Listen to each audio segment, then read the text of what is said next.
George Wright, from, as I would say, from nothing to something. George Wright starting out as a pushcart man down there in Savlamar, pushing cart from Sav to Negril. Merge his way into some tailoring, he said, making slippers for tourists, renting bicycle and bikes. Then he moved into selling, driving bus into Kingston, selling car parts, selling used car. Enter into politics, becoming a councillor for the Petersfield division. And then member of parliament. And he now sits on the opposition bench with the highest vote. With the highest vote.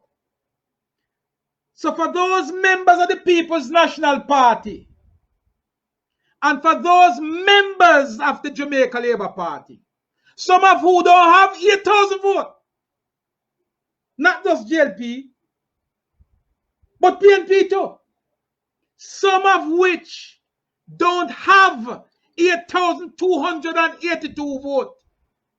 George Wright have it. And the people put that on ballot and send him that on.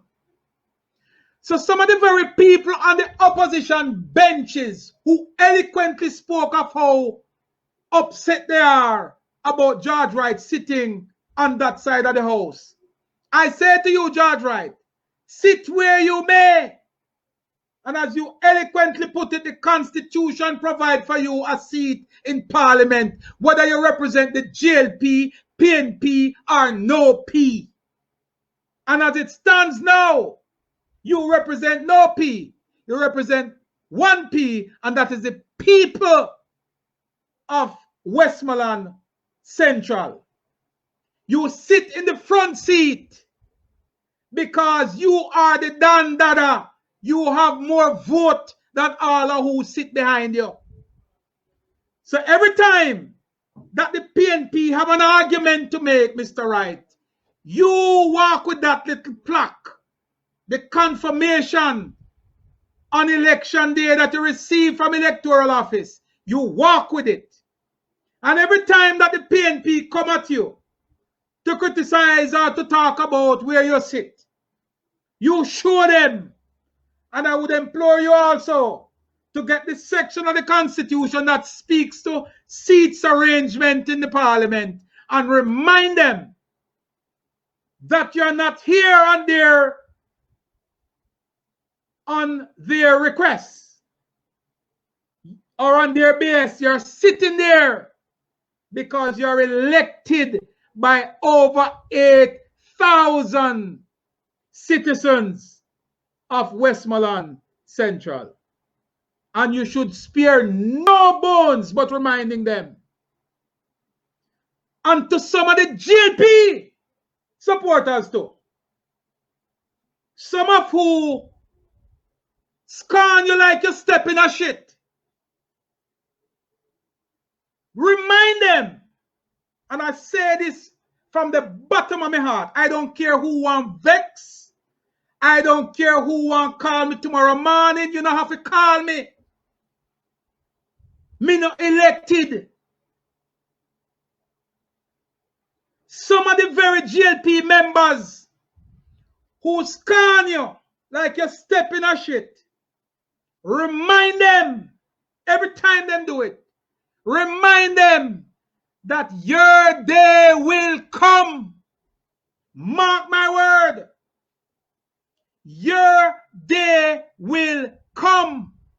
Some of you eloquent speakers who believe because you're so perfect in speaking the Queen's language, and because your slate is so clean and you're so well above reproach, and that you're all in white garments and you're pure as snow, your day will come.